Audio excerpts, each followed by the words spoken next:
Bashing Saudi Arabia during a presidential election season is almost a tradition in the United States, and President Biden was no exception.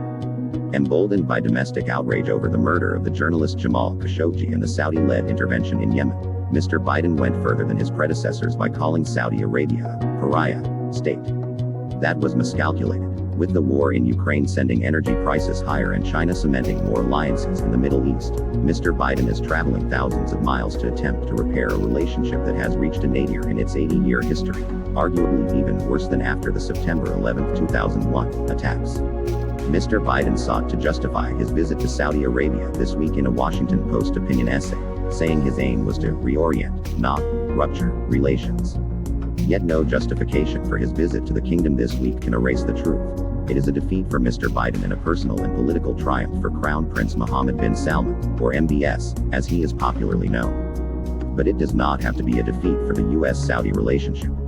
A change in Mr. Biden's attitude toward Prince Mohammed will undoubtedly generate some goodwill with the Saudi leadership.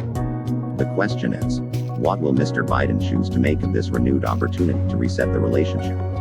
The United States needs Saudi Arabia. The kingdom remains the oil market's major swing producer and is the main buyer of U.S. arms globally. By virtue of geopolitics and economics, Saudi Arabia's cooperation with the United States is consequential when it comes to Washington's efforts to counter Iran, end the war in Yemen and normalize Israel's relations with the Arab world, as well as limit Russia's and China's influence in the region. All of this was true before Russia's invasion of Ukraine upended global oil markets and sent gasoline prices skyrocketing in the United States and Europe. Mr. Biden's posture, turning a tense relationship between the United States and Saudi Arabia into a personal duel with Prince Mohammed, was always going to be short-lived, especially as world events intervened. This became evident over the past 6 months as the Biden administration suffered snub after snub, culminating in Prince Mohammed's rebuffing U.S. demands to explicitly and actively side with the United States after Russia invaded Ukraine.